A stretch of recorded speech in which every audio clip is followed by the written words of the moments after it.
She walked over to the door and put her side into the wall next to it, lifting her ear up to try and hear anything that might be lurking behind the door.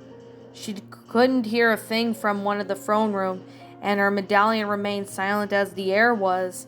The medallion was no longer comforting this situation, though. The masked creature had been right behind her where she entered the room, and yet had grown silent the moment she closed the door.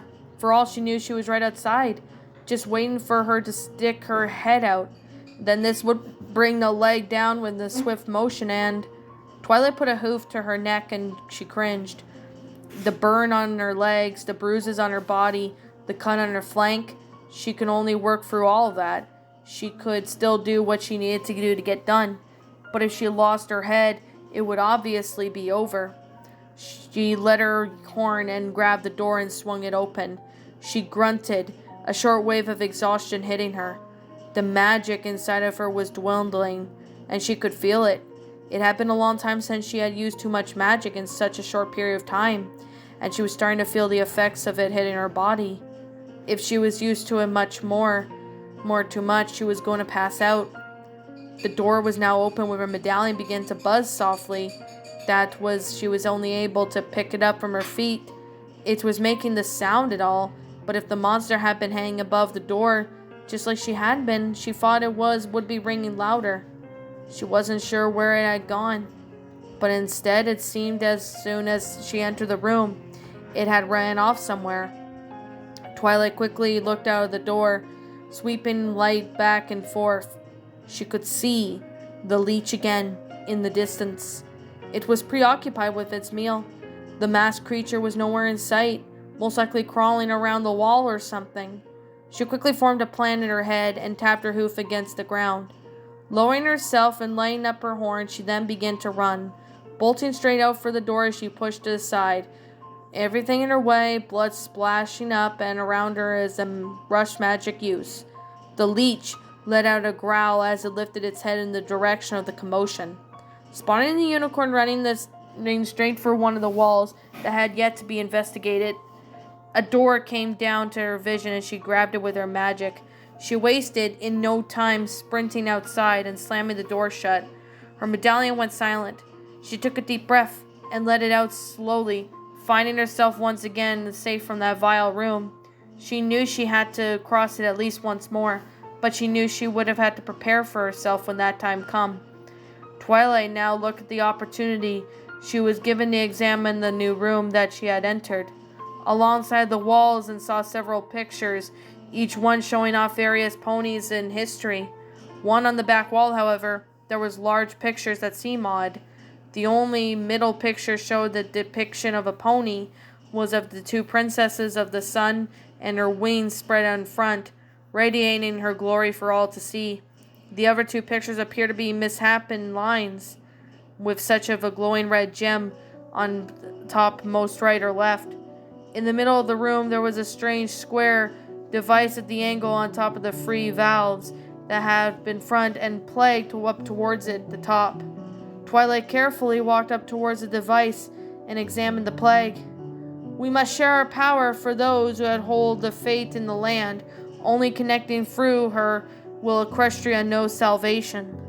Twilight was slightly confused. The glowing red gems just seemed to be angled up perfectly to touch one in the line of their respective images, and the line touching gems were also glowing red with them. Taking a guess that turning the valves would accomplish something, she pressed her hooves against the left and most and began to turn it to the right. As she did that, she could hear the sound of stone moving up, and she looked up towards the pictures. Several of the lines in the pictures had turned with the valve, and now a new line had connected with already glowing red and lit up with the magic red light from the gem. I see, the unicorn spoke aloud, as she set her hooves in the middle of the valve now and began to turn it. Different sets of lines, both pictures, began to move now, twirling them in place. She then took a mental note of one of the eaches before she turned towards the third valve and turning it well. More lines moved as she had mental image of where each line had turned to which valve. Alright, so I will just have to line them up. And that way the red light from the stone touches the picture of Celestia. I can do this. Twilight boasted her confidence and then began to turn the valves in quick succession. She would normally have used her magic for such a task, but she didn't want to waste any more precious magical energy. Instead, she took it manually, turning with each valve, spinning around like various lines and several times in order. It took several minutes to calculate and repositioning, but Twilight figured out the exact order she needed. After several minutes of turning the machine, she quickly grabbed the valve and turned it to the next one final time. A successful red line glowing energy stretched across the two pictures next to Celestia, from the gemstone all the way to the regal princess. The lines connected directly to the picture, and it took a moment for anything to happen. Then the picture began to glow brightly with a familiar glow. Twilight closed her eyes, waiting for it to die down, and the next memory of the world she was going to present to her. "Gra!" came the loud cry of a stallion as he was shoved to the ground. He had a dirty green coat on with disheveled purple hair. He was being pinned down by two royal guards, a dropped knife laying beside him. Celestia looked down upon the pony and the guards that were restrained, glaring at him. "Does thee know you has he done?" the princess demanded, the guards giving the pony enough oxygen to speak. The green stallion coughed in as air returned. He then let out a laugh. "It was all I could do yet for not. Yes, I do know the weight of my decisions." The pony boldly grinned up at the princess, who narrowed her eyes down at him more severely. "Though you don't realize that any actions shall result in thee death?" the princess demanded to know. "It is a better place I'd rather go in the land than those have made those to live," the green pony spat. "I respect not the monarch, who would let their people wither and die while feasting upon the luxury of thy land. That's enough out of you." The guard struck the green pony hard on the ribs, and the green pony coughing hard from below. "Your Majesty," a familiar deep voice spoke from behind her. The regal princess turned around to see Merlin approaching quickly from behind. "Your Majesty, I would like to request a chance to speak to you with this prisoner in the dungeon before you send him off for executioner." "Court Mage Merlin," Celestia spoke regularly, looking over at him curiously. "What do you hope of gaining such an individual? If the prisoner cares not for his life, then I might be able to gather some use out of him in my favor of research." Merlin closed his eyes and spoke calmly. The green pony glared up at the mage, gritting his teeth hard. "Unicorn swine, though not the hardships we endure are suffering, seeing as if though as pawns in the games. In the lounge of food and wine, suckling on life, and the citizens are bound, blind, and cruel," he spat again, closing his eyes in anger. "I wish thee rot in the bowels of hell." "Enough!" The guard deviled from the swift kick to the prisoner's gut, before both guards hoisted him into the hooves. They proceeded to drag him away, heading for the dungeons. Merlin and Celestia stood in the hallway, watching the pony being dragged away, and though he was gone, he stood in the presence of several more minutes. "Court Mage Merlin, may we ask thee," the princess spoke softly, keeping a hold of her emotions, "what does you think of the way we run in our country?" "A subject I am not ready to speak of, Merlin answered calmly. "However, there is more to this country than just nobles. The fine ponies make the heart and its blood very land, but they live for, if anything, nothing more than to serve thee, Majesty. I wish to speak more with that pony about this subject, to see what I can learn of its life." "Well, we see," was the only reply to the princess that the son could utter. She seemed to be lost in thoughts before she was turning to Merlin.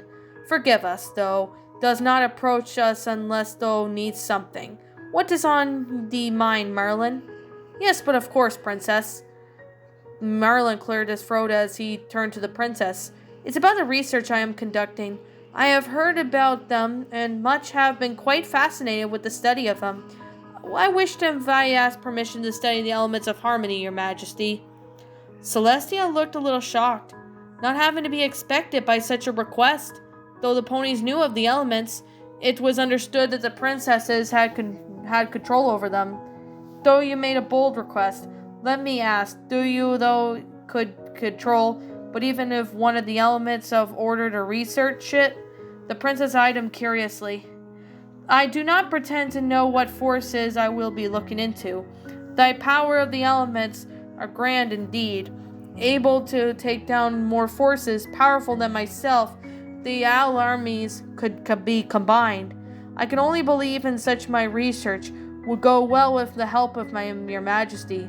Merlin then spoke clearly. Do wish for our help with thy research? The princess raised an eyebrow curiously. Though you must know that our time is precious, seeing our citizens and caring for our nobles, we have a little free time of what we little have, often spent preparing for more important matters. I assure thee, as in now, I have assured thee past of the time of research is utmost importance. In my studies, I have came across such things that I could not discover simply with the tools at my disposal. That I will need more than able to order to save the country from further peril, as much as the time I stop Anaconda. Request ye I take the time and divagations to aid me in my research. Merlin spoke as a request. The princess thought his words over, wondering what she could do or say to make a difference. Seeing to her citizens was important, but if Merlin spoke truth in saving the country, she would have no choice but to make time for his research. Very well, the princess spoke finally. We shall make an exception for the research. We are certain our dear sister can handle a bit of responsibility. I thank thee, your majesty. Merlin bowed respectfully, though you shall not regret my time spent. See it to it I don't. Celestia nodded her head before she turning and walking down the hall. The memory grew quiet as it began to fade away, the world returning to the way where it once was more. Twilight blinked over and her vision returned, readjusting to the gallery she had found herself in. She shook her head softly, not having overjoyed of what the last memory had been spoken of. She had always thought Celestia as all-knowing ruler, who knew what the best for every pony had did and she could to help them. She never once heard of Celestia sending any pony to death to an execution, and yet there it was in front of the eyes. The princess had told the pony that he'd be killed off for his actions, for what he had done. She remembered the knife laying on the floor, but what did that mean? Did that pony have tried to attack Celestia? He had spoken viciously about the princess and her country, and even how hated she ruled it. Twilight then looked over at the large circle of the princess once more, only to gasp in shock. It wasn't there anymore. Instead, the picture that had been taken was a place of the picture was the blue stallion unicorn with blonde hair and a soft-growing beard. Merlin was framed perfectly where Celestia had once been, and the two sections that had once contained the lines and the gems were now replaced with a picture of the two princesses. Celestia was on the left, and Luna was on the right. Both were facing towards Merlin with a formed look on their faces and eyes. What does all that even mean? Twilight whispered to herself, trying to understand everything that was going on around her. She looked out of the valve and she saw that something new was sitting on top of the device. It was another small brown tile, the one depicting the shape of a unicorn. She grabbed it with her magic and added to the other two. She now had 3 small tiles, each with a different picture on them. The altar had stood in front of the monster, looked up above the 3 slots. That meant that she had all the pieces to the puzzle. She just needed to make it back upstairs in one piece. She had turned to the room and walked to the door, raising a hoof to push it open. The medallion instantly quieted its buzz, and at the light pendant flittered into the central room, reeking of death. She quickly spotted a leech, still gorging itself on pieces of the pony's meat. It was there on the front of the door now, exactly where she was heading next.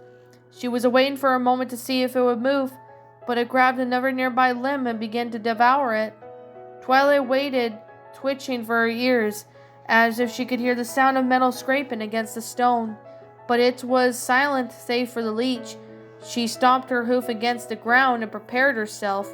She was going to make a run for the large doors out of there. She backed up a little and braced herself against the valve device before pushing herself off of it and running straight forward. She picked up at the top of her speed and lit her horn. She scattered across her organs, squelching under her magic grip. As they dispersed out of the way, the medallion grew louder, and the leech turned its head, facing now towards the racing unicorn. Twilight gritted her teeth as she galloped with her magic grabbing the doors that she was aiming for. The leech let out a guttural sound as its head reared back, preparing to slam it down on her body. The door swung open with her magic and the leech's head came crashing down. It scraped the end of her tail just as it jumped, flying past the room of death and landing ungracefully on the hallway beyond it. Her horn slammed the door shut behind her and let go as she panted heavily. She'd done it. She had just solved the puzzles and made it out of the room alive. She couldn't believe her fortune. Her body ached and she was now low on magic, but she had made it out without dying. Twilight then took in a deep breath and let out a soft sigh of relief, finally feeling a small smile on her face. She turned to look at the pillar in the middle of the hallway that she was in. It still contained the mural piece that's surrounded by the invincible glass from earlier. I was hoping it should have opened it by now. Twilight sighed in frustration, walking closer to it. She was going to give it one last check before moving on to the creature above. Her medallion suddenly began to buzz, and as she stopped half in the hallway, a loud pop echoed through the room as something then fell from the ceiling. It landed on top of the glass case, its case shattering loudly as the creature hit the ground. The unicorn then backed up a few feet, staring in shock. The masked figure was standing in front of her now. Its long razor legs bore against the stone ground beneath it as its head sickeningly snapped once more, twisting all the way around to look directly at her. It had broken the case, but it was now guarding towards her path forward. "Oh, Celestia," Twilight gasped in horror. The creature didn't waste any time. Instantly its legs began to move, rushing straight towards the petrified lavender unicorn. Each leg stuck to the ground with the scrape of the metal as it approached her swiftly. Twilight snapped out of her superior and summoned her dagger of the sword before her. The creature was now right upon her, raising its leg and striking down straight towards her. Twilight cried out and swung her dagger right at their limb, heading for her. The limb struck with a thin blade and clashed hard. The leg was powerful and refused to be stopped in such a wimpy blade. It pushed it against the legs, struck Twilight's foreleg. She let out a cry as the razor-sharp limb cut into her leg, stopped from cutting in too deep by the edge of her sword. Blood had begun to flow from her legs as she poured once more in the magic into the blade and pushed away. The masked creature rose on top of its hind legs, planning to bring it down towards its legs and skewer it for the lavender unicorn upon them. Twilight then jumped and saw two legs coming straight down. She felt one of her legs scraped against hers, and she barely managed to jump out of the way to avoid a fatal injury. She then cried out in pain as her left front leg had been bleed from several actions. Her legs collapsed under her, causing her to tumble against a cold stone floor.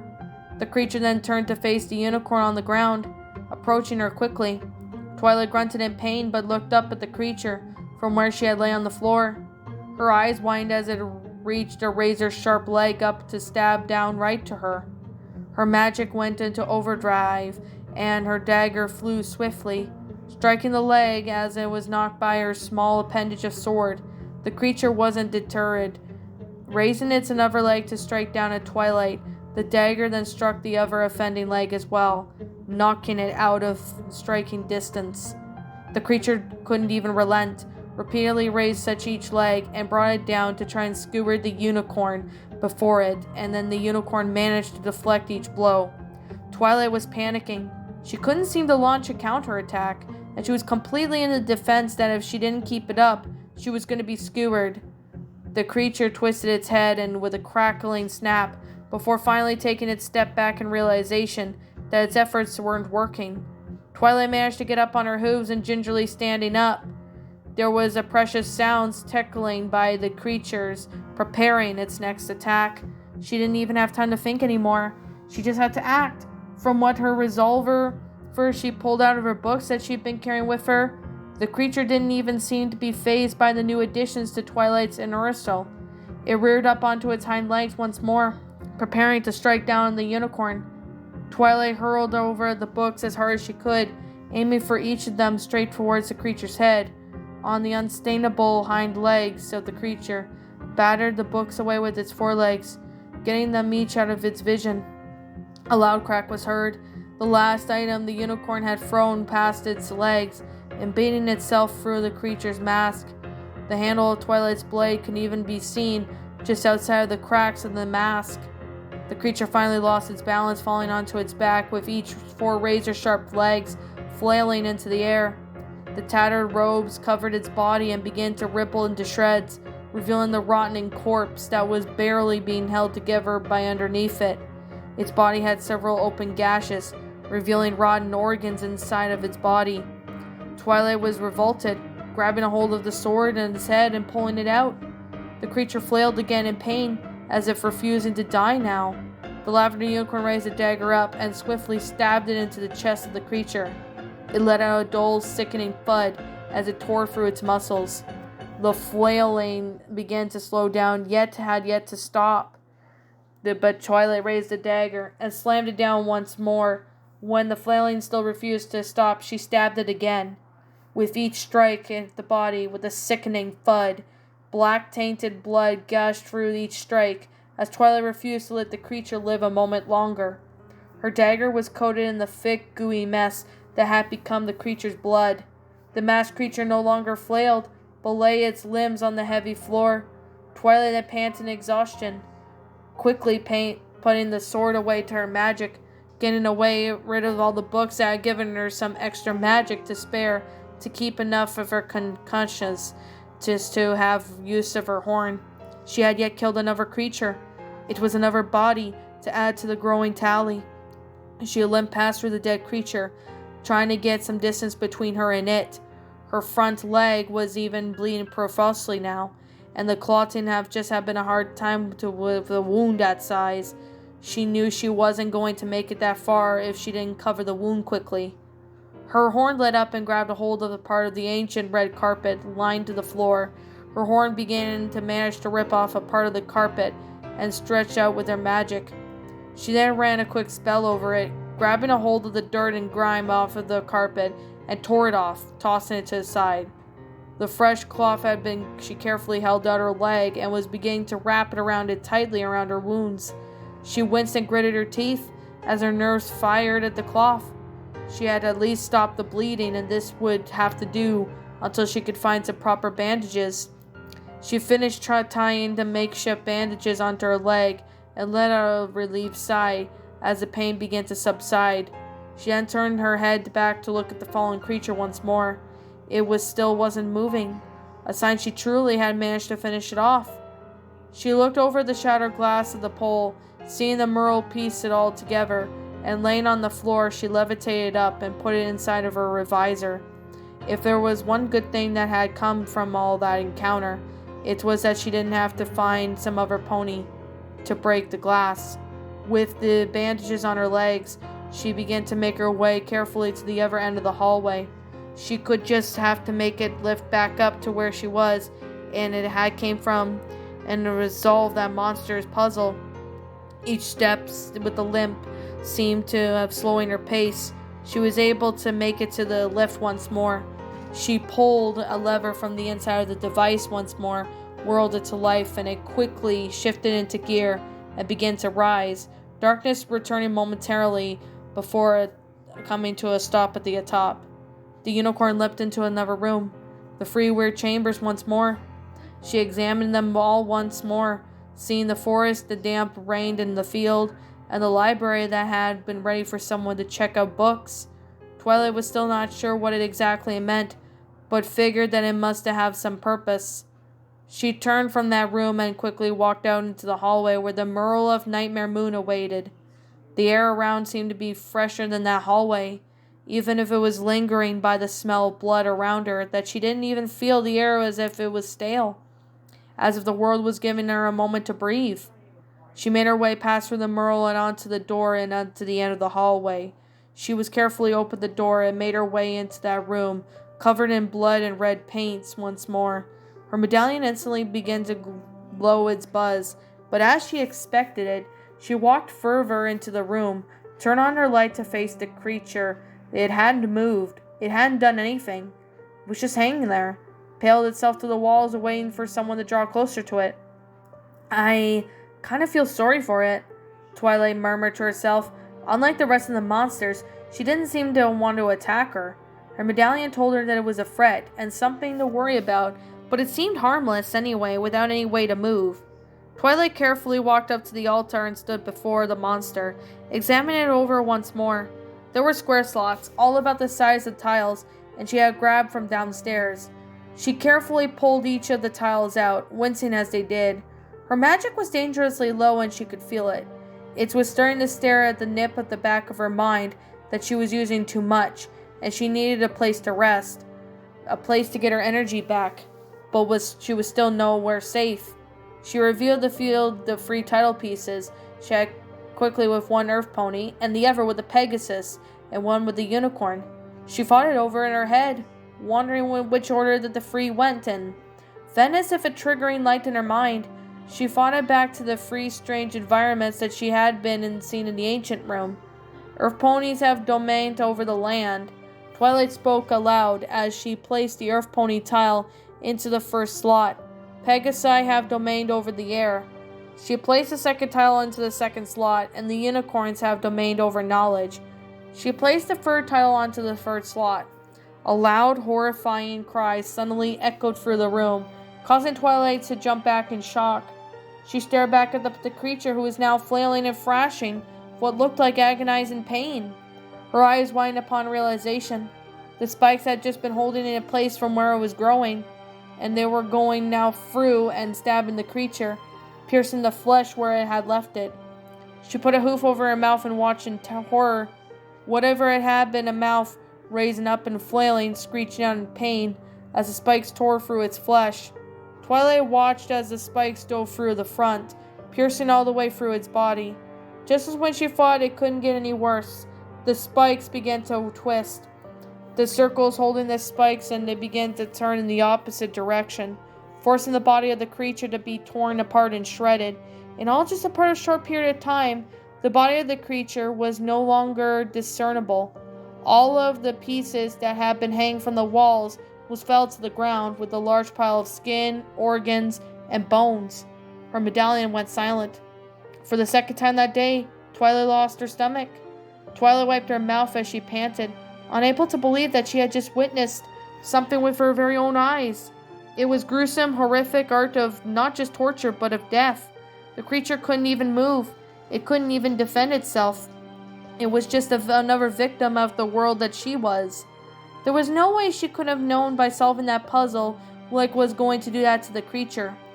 She hadn't even thought twice about it. She had just solved the puzzle, like she had solved all the other ones before it. Just one going through the line. But now that her actions had taken the life of what seemed to be like an innocent creature, Twilight carefully then looked back at the scene of carnage, glinted off in her light of her pendant, right behind where the creature had been. Not daring to get a closer look, she lit up her horn, bearing with the biting ding at the back of her mind, and brought the item over.